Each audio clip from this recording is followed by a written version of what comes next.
am afraid I cannot speak Danish, and I can't really speak German, except after a few pints of German beer. So I will have to speak English, and I promise I will do it very slowly. If you're sitting next to somebody who does not speak English, maybe you could help them out. We are from a group called Comitatus. There's about 30 of us back in England, and we recreate the Roman period, really, sometimes Greek, and some of us are very lucky. We get to teach as a living reconstruction. So the idea is that you are reconstructing an artifact, and sometimes you can put groups of artifacts together to make an impression. So all the things you're looking at are going to be based on archaeological finds, things that archaeologists have dug up. Sometimes we can look at pictures, which help us too, and sometimes we can look at writing. Although we're really standing here from around AD 600, so there's very little written evidence. So while we understand quite a lot about the Roman army, we don't understand as much about the Anglo-Saxon period. But we've been to the park now 3 times as Romans. This 4th time we thought we would come as Anglo-Saxons, and we're going to start going back to Britain tomorrow, so I suspect this might be our last display at the park. So that feels quite sad.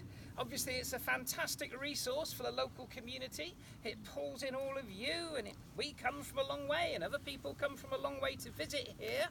And unlike many museums where you just get to see things behind glass cases, here you actually get to touch and smell and experience. People who can't see very well when they go to museums can't actually look at the exhibits, but here they can experience the atmosphere, lots and lots of things to touch and take photographs of. So it's quite sad the park is closing, so we're sad today. So let's hope this display goes well. It's not a formal display. At home we will do displays of artillery and horses, and they have to be very carefully scripted, and sometimes we do them in front of 17,000 people. Very much here we come out and I just talk about whatever enters my head. So it's going to take about, I suspect, 25 minutes, 30 minutes. When the Anglo-Saxons are coming to Britain, the Romans are still in charge. And to be honest, the people we call the Celts that were living in Britain before the Romans, some of those had only just turned up. So when we look at the DNA of people living in Britain today, obviously it's European, mainland European, because people from the mainland have always been coming to Britain, ever through the Stone Age, the Bronze Age, Beaker people and so on. But when people from Denmark, Holland, northern Germany first arrived, the Roman army is in charge, so the immigrants try to look like the Romans.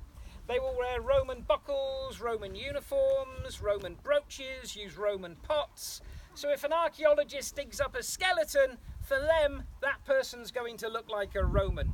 It's only really by testing the teeth and looking at the isotopes in the teeth that we can figure out which rivers that person was drinking from up to about the age of 5.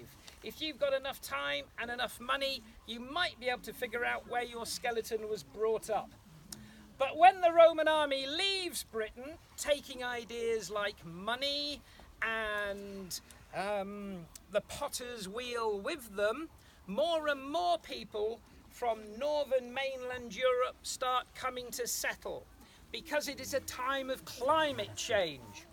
So the sea levels are rising. If you were living in a farmhouse on a hill overlooking your fields, now really you're living on an island. You're probably going to have to hire a boat to take you across the North Sea to Britain. And when the Roman army's leaving, more and more immigrants start coming to Britain.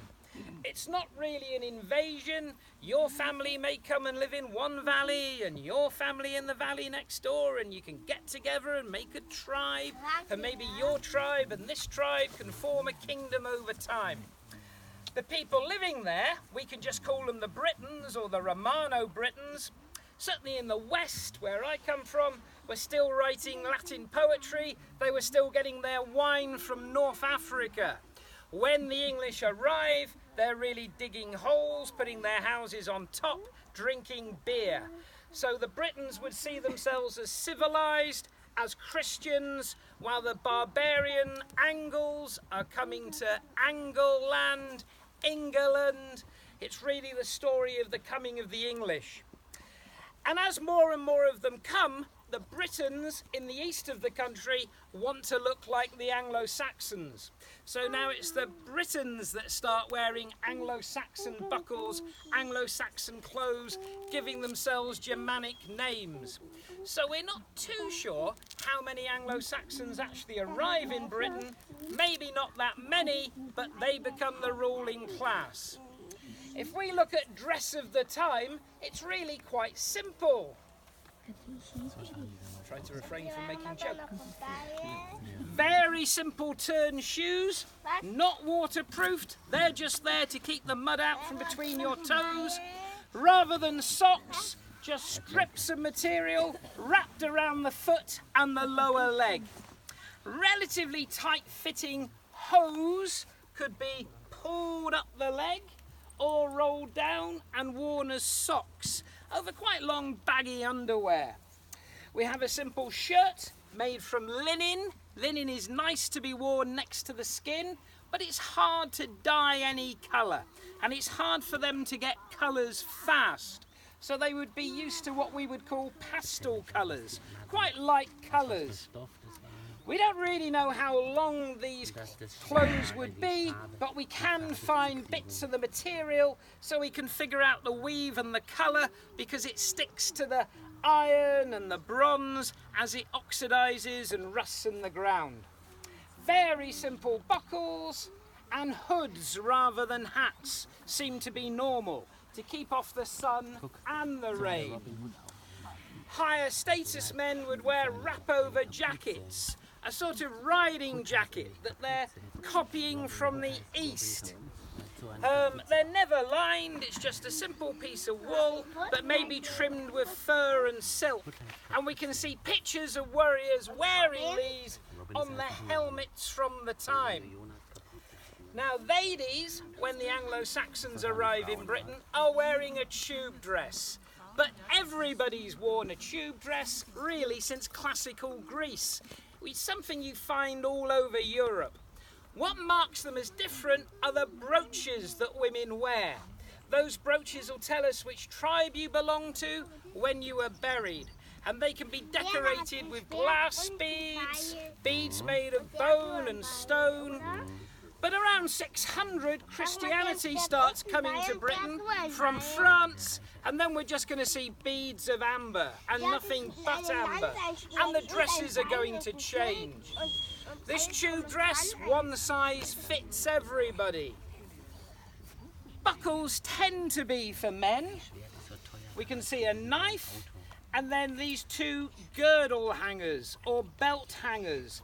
They look like keys, they are not keys, so maybe they mark out this woman as the woman in charge of the house, or maybe they're a bit like a wedding ring showing that she's married, although we do find them worn by girls as young as 12. So we've got to remember that we're learning about people who are on the whole much younger than us. Men almost certainly dead by the age of 40, women 35. So I'm afraid Elizabeth here is getting to be an old age pensioner in terms of Anglo-Saxon England. Back you come. We do have a king with us. Just spontaneous. Spontaneous. Now, he's got mail armour. About 30,000 iron rings. Half of them have been punched out of an iron sheet. The other half are made of iron, riveted or nailed closed. So by hammering and punching, the iron's been tempered, it's been hardened before it's quenched. So rather than armour, really he's wearing a mesh of mild steel. It looks a lot like a net, with one ring fastened to 4 others. So if we get a Roman word or a Latin word for net, mail, we get to mail armour. Not chain mail armour, it's nothing to do with chains. That's a rather strange word adopted by an American back in the 20s. This is just mail armour. Or if you must, I suppose, ring mail armour because it's made of rings. It's flexible, it doesn't stop him moving, he can still do a series of cartwheels and somersaults. And his limbs are protected by splintered armour, which is actually quite common in Sweden. We have a lot of helmets and armour from Sweden. And the helmet, in fact, is covered in a Swedish art style because the burial of probably King Redwold in East Anglia, the king, his family, the family of the Wolfingers, came from southern Sweden. It's a bit hard to tell how many generations they've been living in East Anglia. I think it's quite a complicated picture. Kings, chieftains would bring their families to Britain, maybe just for the winter, and then go back home in the summer. And as well as people coming from Europe to Britain, some people actually came to Europe and settled in Frisia. And we can see how close the Frisian language is to the language of the Anglo-Saxons in Britain. This helmet is worn like a crown, probably not a helmet for war, two halves joined by a ridge, made just like a late Roman helmet. It was probably made about AD 500, so it could have been up to 100 years old when it was buried. It's called a grim helmet. You can't see the king's face, just his eyes. That's always quite a scary idea. When you put on a helmet, you're putting on a mask for war. So rather than being a human, when the helmet goes on, you become an animal, a killer of men. It's your job to kill people. When the helmet comes off, you come back to life and become a human. Today we expect our soldiers to be peacekeepers, to be fighters, to be all sorts of things. Back then, a warrior was a killer, maybe trained from the age of 8 or 9 how to use spears and swords. So this man would be a professional warrior. There would be very little anybody armed with a knife could do against him. And maybe armies of only 200 men could conquer kingdoms. Thank you very much. If you can take a step back. Now we're going to finish the display looking at some Roman artillery. The Romans have machines built in factories. Those factories operating 24 hours a day, 7 days a week. The Anglo-Saxons, the early Germans, do not have anything like that. We're going to look at some of the missile weapons they were using. And the simplest is the sling, Demito. Now a sling can be used in the hand or on a stick. We can read about these from Anglo-Saxon England, and there are some lovely pictures of them as well. The sling is really meant to be as long as your arm. So the sling cup fits into your armpit. It could be made of plaited grass, it could be made of linen string. This one's made of leather. I made it a very long time ago in a hurry for a television programme. It's still working today. Now Ethan, I'm a brilliant shot. I'll be okay, but you might want to back up a little bit. We don't want to hit any members of the public. So you can see by hand, it's a tool that you could use to scare the crops off birds. Sorry, scare birds off the crops. But when put on a stake or a stick, it'll go a bit further. If I just do it gently like that, the stone's going to go high in the air. Bye-bye. You're going home in a cremation pot. But if I force it, if I make the string shorter, then it will have a flatter trajectory. And I can cover the stones in clay, so when they hit you, they're still quite heavy, but the clay will break up when they hit you, and the stone will go further inside you. In fact, really, the only thing that's going to stop them is bone. And of course, this gives me a cheap weapon that I can use to break bones with, even if he's covered in armour. Of course, we got the famous story of David and Goliath. David, the shepherd boy, killing the armoured giant with a sling. Thank you very much. Oh, one more. This is going to be good.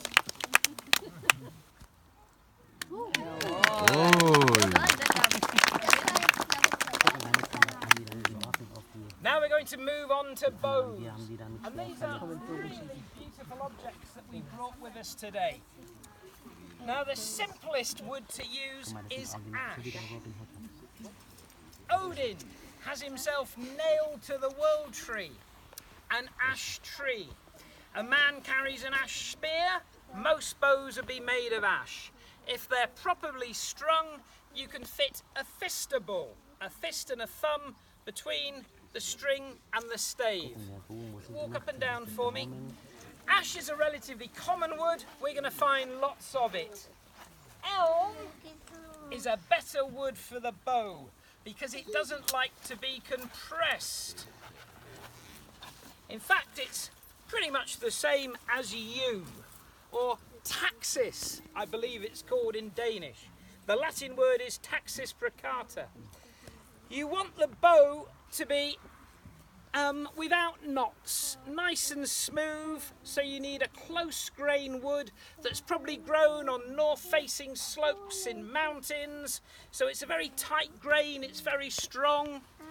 The middle of the tree, the heartwood, the core wood, is going to be towards me when I shoot, and that does not like being compressed. The lighter colour sapwood is on the outside. That's going to soak up the energy when I release the arrow so the wood doesn't break. So these are made from just one piece of wood. It's called a self bow. But in about 1600 in England, we start calling them yew bows, or say long bows. And of course in Britain, we kind of like to imagine our longbow archers in the medieval period, and Agincourt and Crécy and Poitiers using their longbows to beat the French. But it's not a powerful weapon. It certainly wouldn't go through French armour, but it would hit the knight so many times they wouldn't want to advance anymore. It would give a suppressive fire. Elizabeth, could you just ask those people to move on the end of the line for me? Now, this bow has horn nocks. Many of them just have grooves cut in the tips from the front to the back. So when we put the string over them, we're not going to split the wood. We don't have that many bows from Britain. You have over 60 from Denmark, and one had horn nocks. But horn is the same material as our hair, and it dissolves in the ground. You're not going to find it. You're just going to find the lighter colour wood on the end where the horn knock was glued on. Now we have some very special cabbages over there that have been trained for this. We're going to be aiming for those, and also the bravest of the brave, our famous stunt Anglo-Saxon. Ethan's been coming to Denmark now for years, just so people can shoot him and hit him. The arrows they were using really fall into two types. Either broad-headed arrows with long cutting edges to cut muscle and blood vessel when you are hunting animals, but of course this will not go through armour. So instead, for war, you have long pointed arrowheads that are designed to burst the rings apart. The heads aren't glued on, they'll just be pushed on, so if the arrow hits you, you might be able to pull out the wood, but the iron head stays inside you. We'll sadly just be using blunt arrows, and if you see somebody hit the target, give them a round of applause. I expect some will be aiming for the cabbages, some will be aiming for Ethan.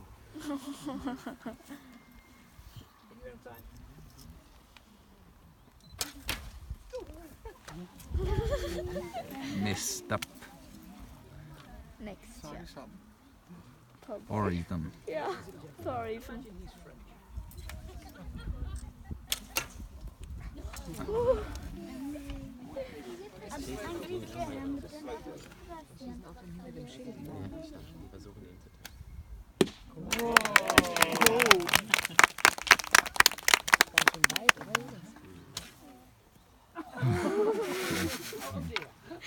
I think you even saw that.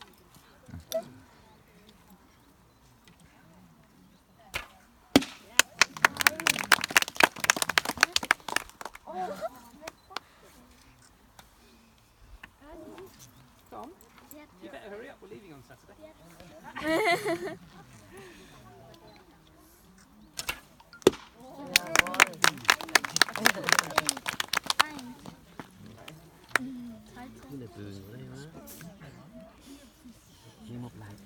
Så hvis de siger, når det andet nu kommer op. Ja.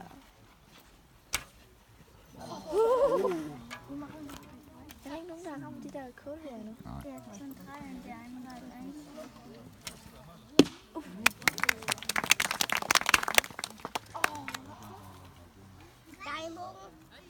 Steinboden könnte da weiter schießen. Nee, glaube ich nicht. Die sind besser. Wow. Warum ging dann so weit? Weil die flach schießen.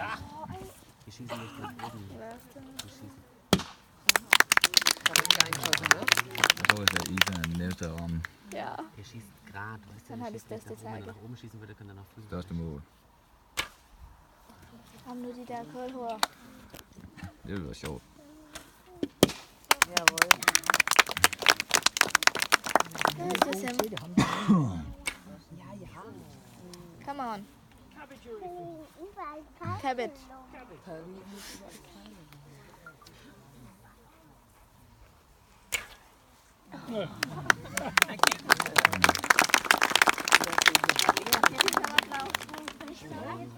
Recover.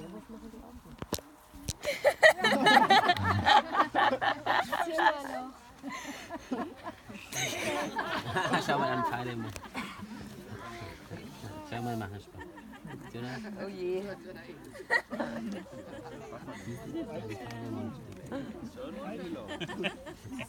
There's something in your face. Now.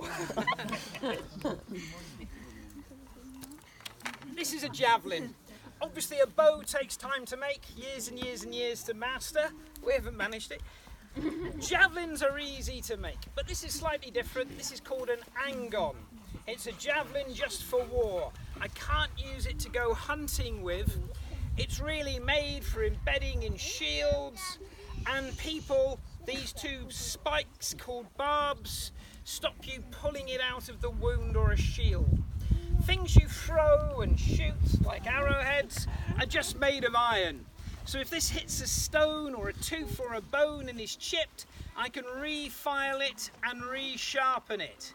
Things like swords and axes, the edges are made of steel, but if I damage them, they're very hard to repair. This one's about the same size as I am, so if I hit you with this, you will be knocked off your feet. It's a high status weapon, so if you find a pagan Anglo-Saxon buried with this, you know you're looking at a warrior. He owns slaves to grow food for him. You don't want to hold it too far towards the head or the rear, you just want to find the balance point. And because this is designed really to use from a horse's well, I'm going to mark all the javelins with a balance point so I know where it is without playing around to find it. We're just using light javelins that you could use on a horse. Ethan? Maybe not. We'll use that stump out there. You can't really throw these very far. I suppose I have seen people that can throw them over 20 metres, but to be honest, they would be outranged by the throwing axe. This I can throw at 60 metres, they're far heavier. Any part of it is going to hurt. I try not to throw this because I understand that in Denmark there is a law against throwing axes, the Francisca. So I'm trying not to throw it very hard. Right. Kan du den i tag? Carry tag. Machen Sie Speerwort. Speerwort machen Sie gerade. Guck, jetzt versucht sie das Ding da von dem Baumstumpf vom letzten Mal.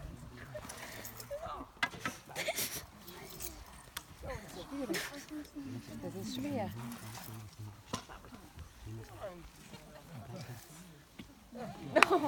Thank you.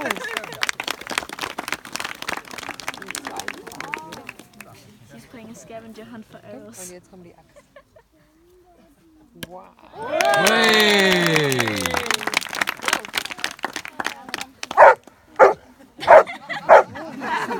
Good fetch.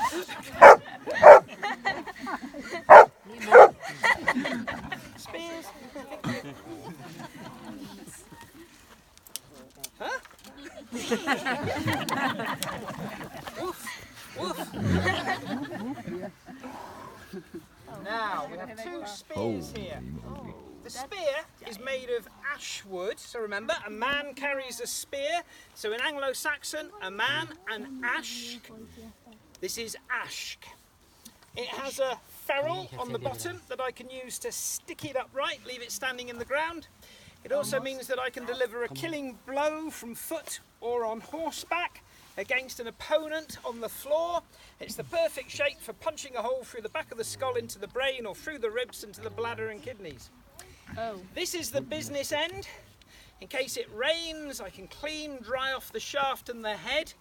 This one actually has steel cutting edges. It has a lovely pattern weld to it. It's designed for cutting muscle and blood vessel. It's a relatively heavy weapon, so it can punch its way through a shield as well as a person. It's very powerful, used with two hands, where I'm aiming to cut the large muscles and blood vessels in the legs or the throat. But I can punch it straight through the eyes, into the brain, the teeth, to the back of the spine. It's all about basic butchery. It's balanced. It starts off being wide, it gets thinner and thinner, just like a snooker cue, so you can hold it well towards the rear. And because our saddles do not have stirrups yet, we can also use these carrying straps as a step to get on the horse.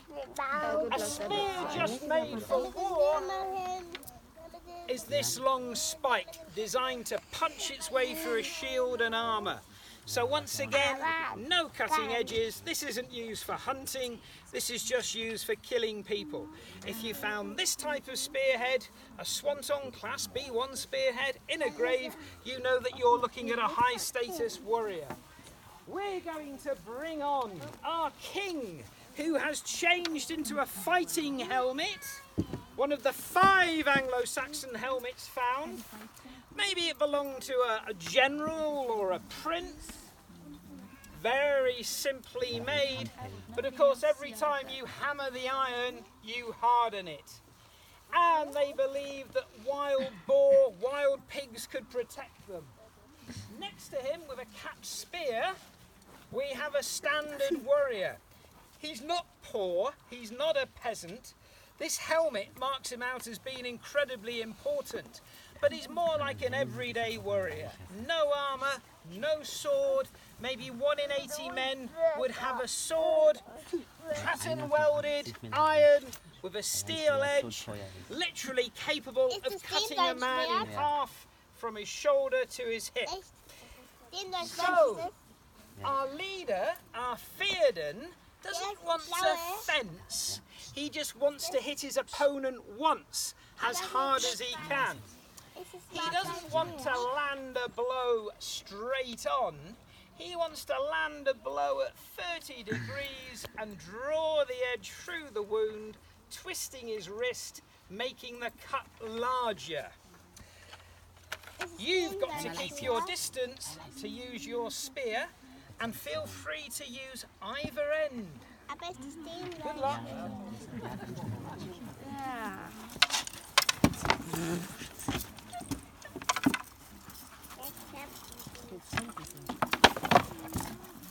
Now it's going to be very hard to beat anybody in armour.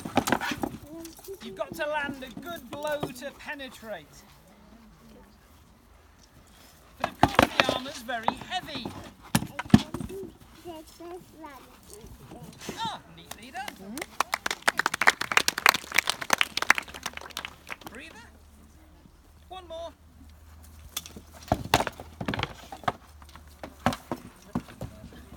His fingers.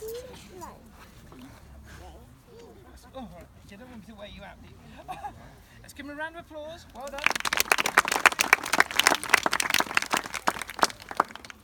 Every family would own an axe to chop wood, but it's not a weapon. It's just an iron blade, so you're going to have to resharpen it a lot. It's a relatively cheap weapon, but you can use it for hooking shields out of the way before you hit somebody. You can hook them to the ship. You can go for that explosion before carried away. I'm so glad you're wearing underpants. Oh, horrid. Right, so you know what you're aiming for.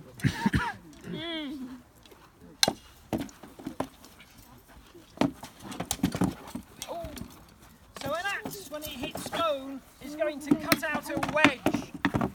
So when you look at skeletons, you can actually figure out which weapon delivered what wound.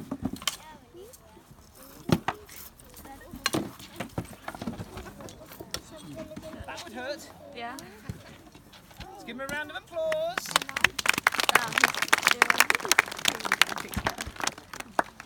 And finally, worn off the front of a man's belt would be a hunting knife called a sea axe.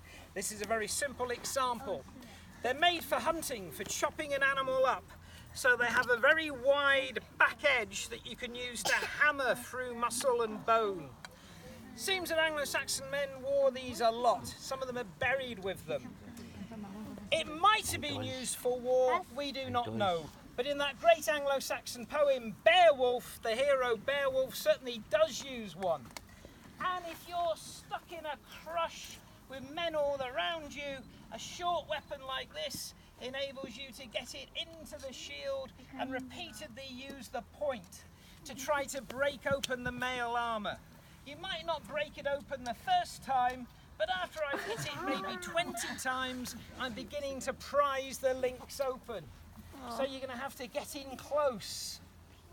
Everybody's rooting for you. Yeah, we are. And and I salute you. I don't think he's better.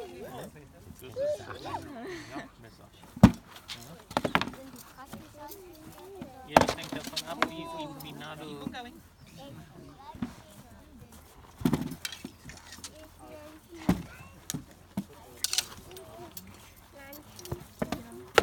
ist gut, wenn du im Nahkampf bist, das ist gut. Weiter weg bist, hast du gar nicht die Reichweite. Keep on going.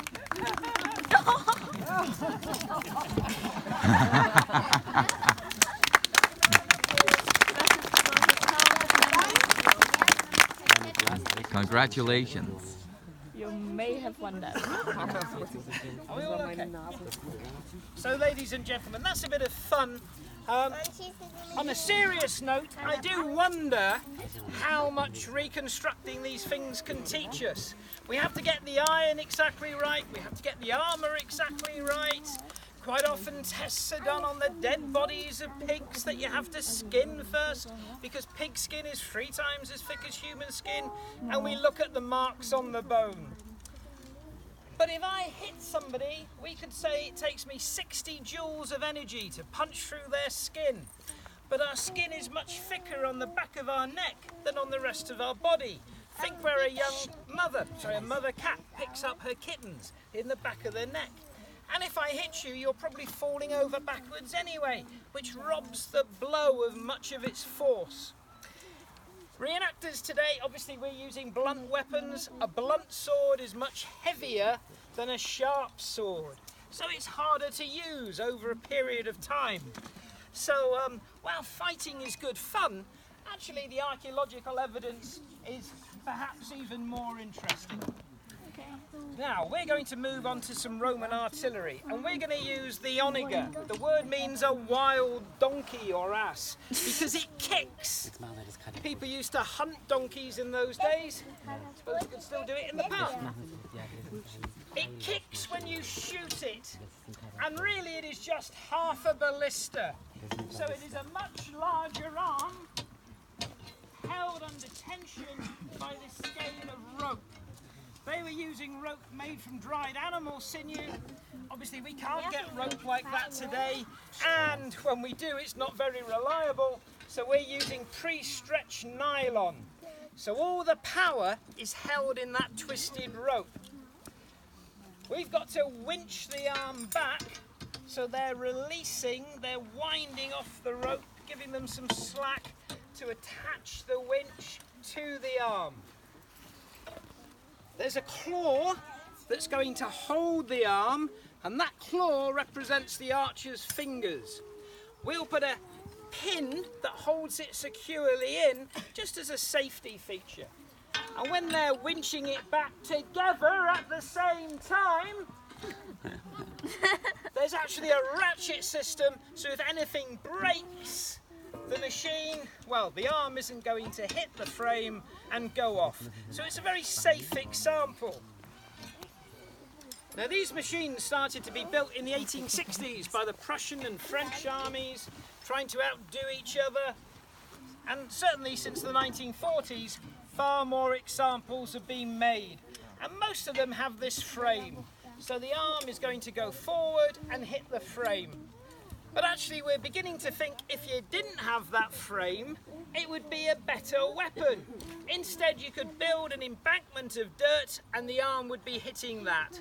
So you could actually move the basic machine very quickly and just dig a mound of dirt in front of it. The Romans could put this on a ship. They could use it to shoot buckets of sharp flint at the enemy, or large balls. They could certainly knock the battlements and crenellations off walls, but it's unlikely that they could use it to knock down a wall. If I'm an Anglo-Saxon, I might be able to shoot a bow 180 yards, but these machines can shoot ammunition twice that distance. So the Roman Navy could set fire to your ships at a distance that you can't respond. Keep on going, boys.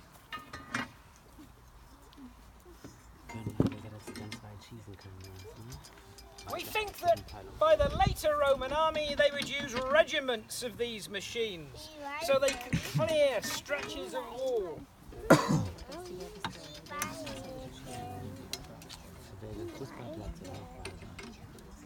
And this machine has roughly 10 times the power of the bow I was using.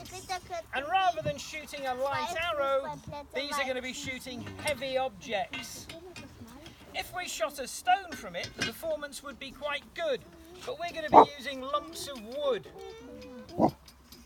which aren't going to quite have the range. And we need people to help us shoot the machine. So we're looking for small people to help shoot the machine. Are you going to volunteer? Jeg ved ikke, om det er hende, han er fra. Volunteer like. Jeg kan da snakke med hende. So you go down to Elizabeth. So have we got anybody who'd like to shoot the machine? Me? Everyone's right behind you. More people will be coming any second. Geh mit hin, Theo, du darfst hier Here, hin. Elizabeth. Theo, komm, geh mal mit hin. Wollen wir mal nicht? Nimmst du Jonas mit? Jonas, komm.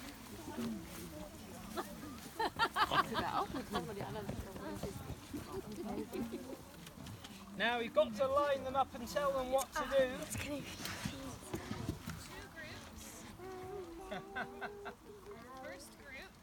So we're going to split them into two groups because there's a fair number of them. Jonas, bisschen zurück, Theo. Ihr seid als danach dran. Kurz warten.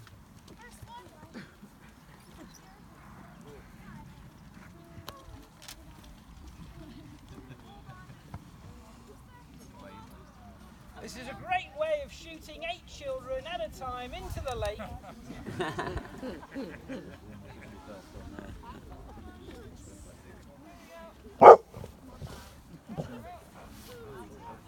Sogar mal so einen Bogen. Einmal hinter. Now, before the Roman army went to war, a general would ask its soldiers if they are ready. Are you ready? Ja! Are you ready? Das werden wir auch. Are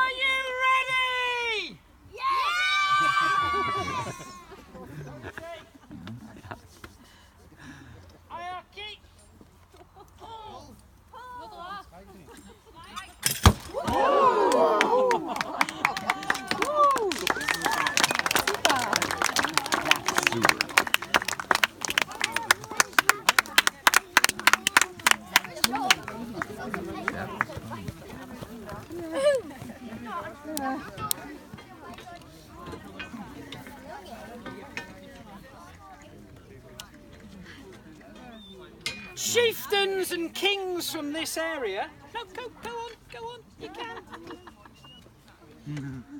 Chieftains and kings from this area sent young men to fight in Roman armies. And they would have been used to seeing these machines, using them and repairing them. And they're great for attacking cities. But of course, when they come north and they look at the villages here, there are lots of gardens, small pathways, dead ends. It's not really something that you can use this against. It'd be more like a street clearing operation today.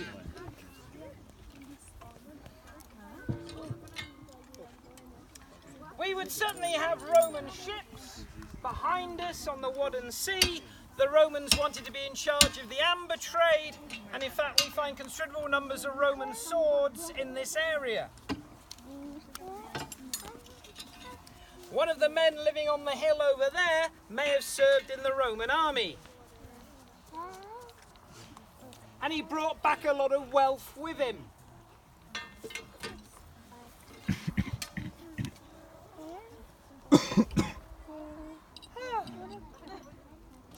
What happened? You know, I'm quite old. I'm going to be dead soon. Hurry up.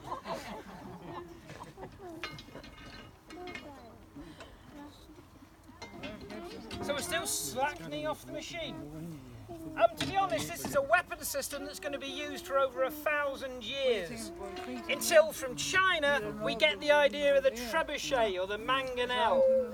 A far more powerful machine that relies on a counterweight and a very long arm. Something that can knock down city walls. So because Romans can not knock down a wall, they have to dig under it or dig a ramp over it or use towers to attack it.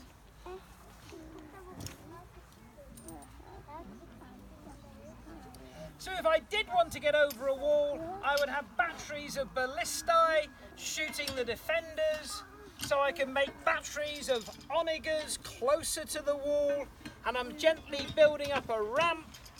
The enemy would probably try to dig under my ramp and set fire to it, so I've got to be aware of that. The enemy would destroy all the family tombs outside their city, so I don't have any building materials that I can use during the siege. They would cut down trees and forests maybe 20 miles away to stop me making machines like this. So I'm going to have to bring these machines with me.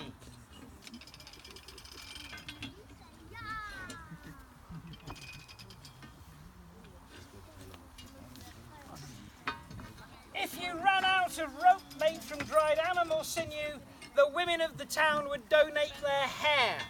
So you'd have hanks of human hair instead, which wouldn't be able to hold the same tension, wouldn't have the performance, but it gives you something.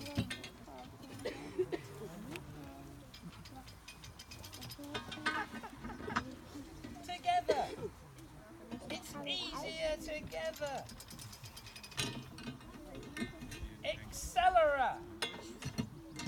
So when I'm teaching people about the Roman army, I start using Roman commands from a drill book written down in the 520s.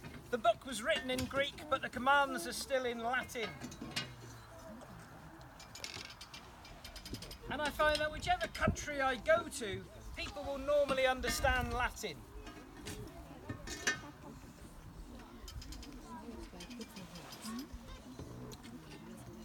Good? One more.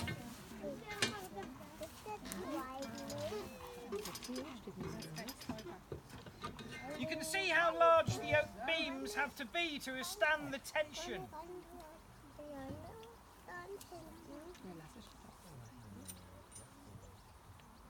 Parite just means get ready.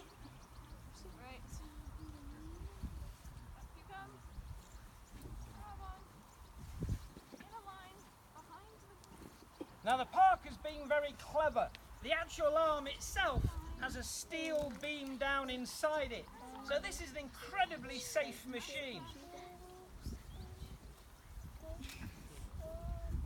When I say the word IRK, you will be pulling the rope back.